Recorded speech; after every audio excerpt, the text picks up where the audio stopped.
This is the BBC. This podcast is supported by advertising outside the UK. This is the BBC. You're listening to Friday's episode of The Archers from BBC Radio 4.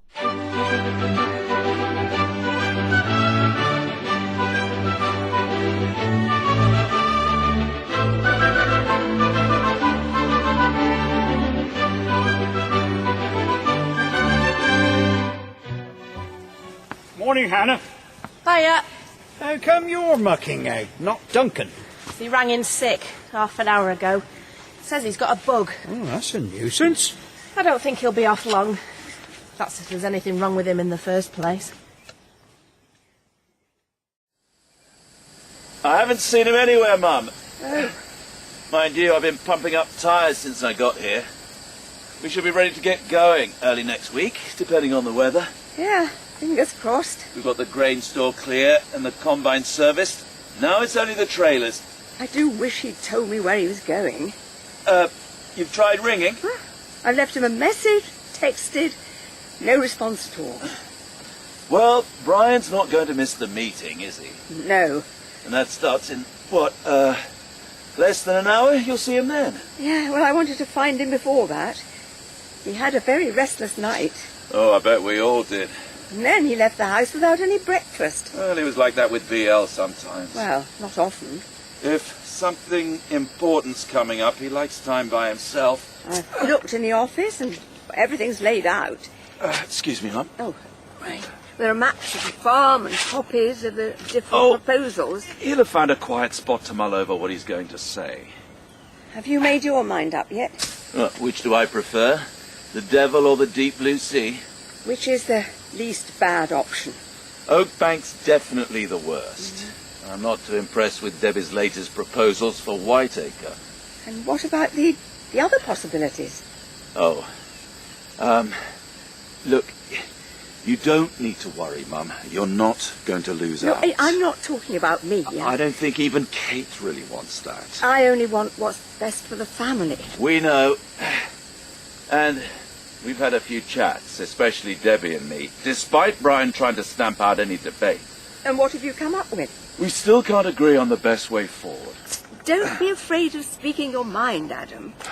If you think Kate's suggestion has some merit, then No. Whatever the financial rights and wrongs, we can't do that. We'd never be able to forgive ourselves.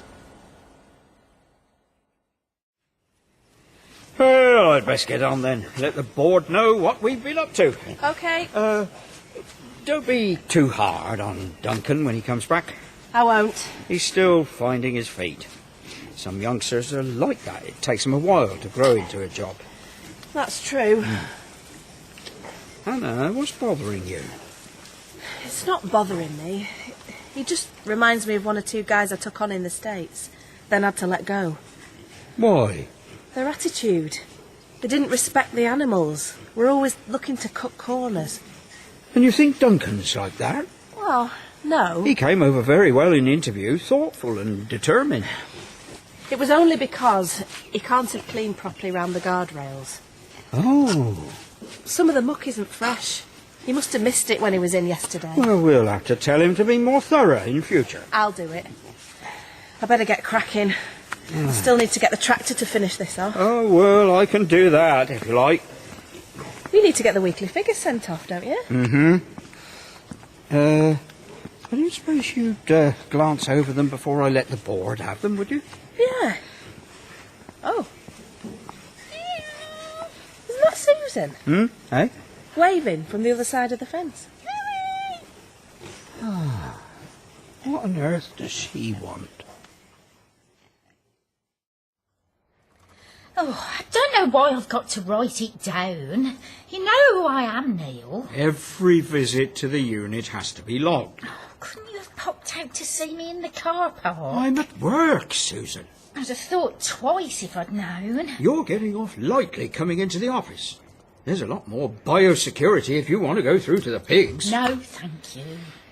If you're only here to tell me about Lynda, it could have waited till I got home. Oh, no. Or you could have rung.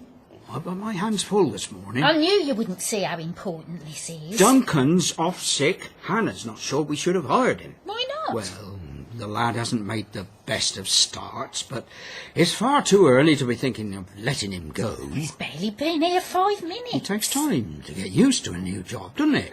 And I've always seemed to manage quite well. I keep thinking about Jazzer. Didn't know a hawk from a snout when he first came to Ambridge. No. Look at him now. A little unorthodox, perhaps, but a first-class pigman. You think Duncan's the same? Given the right support and a chance to prove himself, I've seen it happen. Oh, that's why you're in charge of Hannah and not the other way round. You've got the benefit of age and experience, which is why Justin values you so highly, Neil. It's a great compliment, you know. Being asked to judge the pet competition at the fete. And to formally open the event. Lynda was very clear when she rang. It was Justin who suggested it. I don't know where he got such a daft idea from. Oh, she was very keen herself. And said the rest of the fate committee completely agree. I don't want to do it, Susan. You've got to. Why?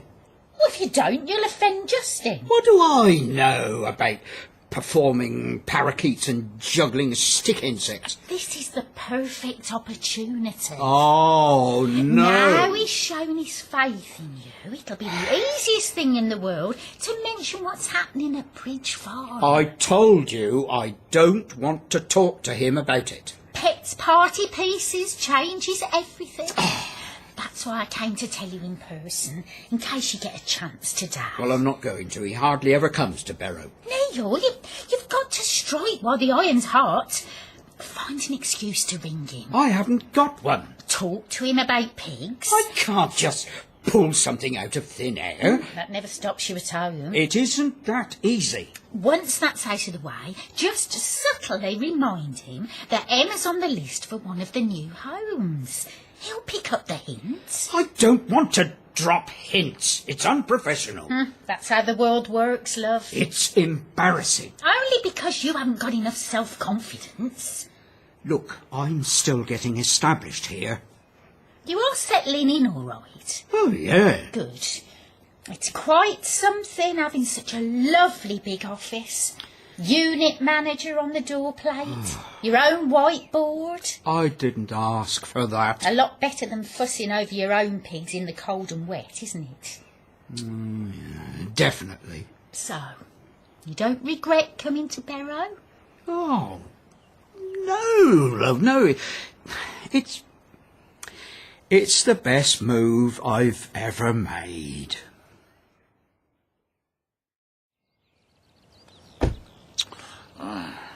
You've taken some finding, Brian?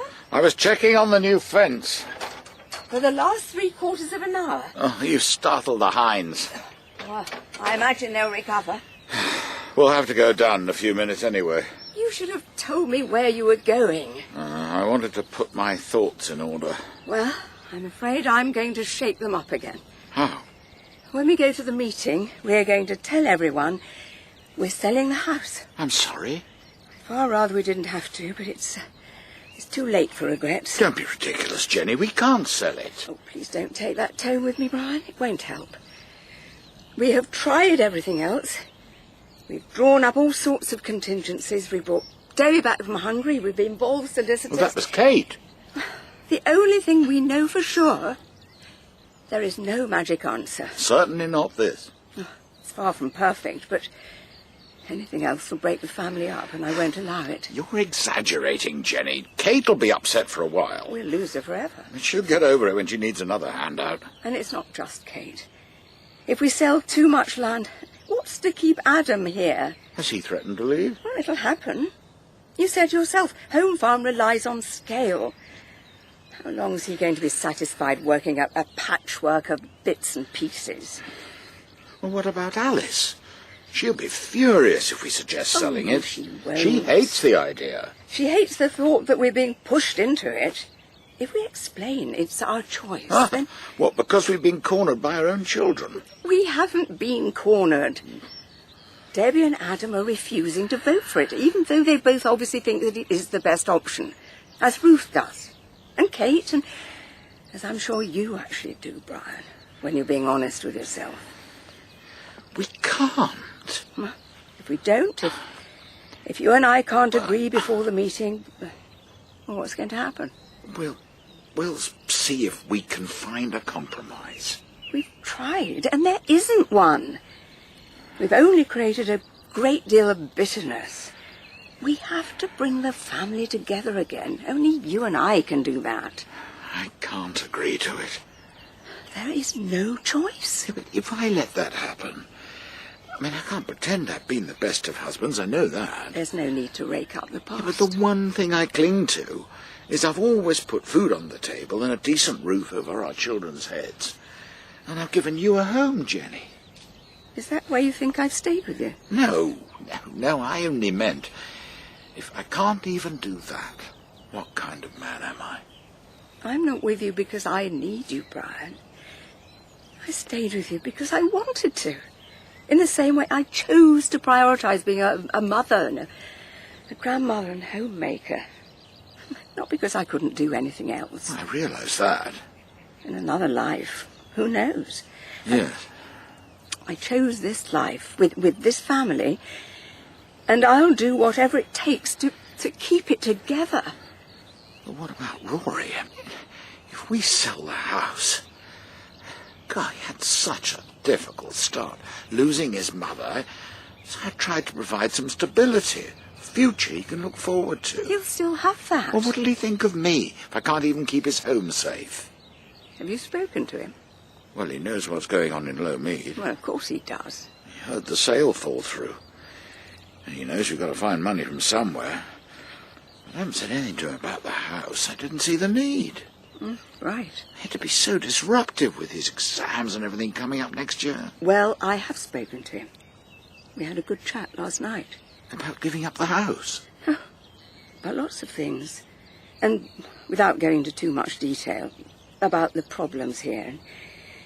He's really noticed the atmosphere since he came back for summer. Oh. That's partly why he spends so much time with Ed and Ben and Tilly. And he's very sure about one thing. What's that? He'd far rather live somewhere smaller than see his whole family fall apart. Oh, I don't know, Jenny. If you really do care for me, Brian, and want what's best for all our children, it's quite simple. Is that Ruth arriving? Yes, most likely. So, we'd better go down and tell everybody what we've decided. Hadn't we, Brian?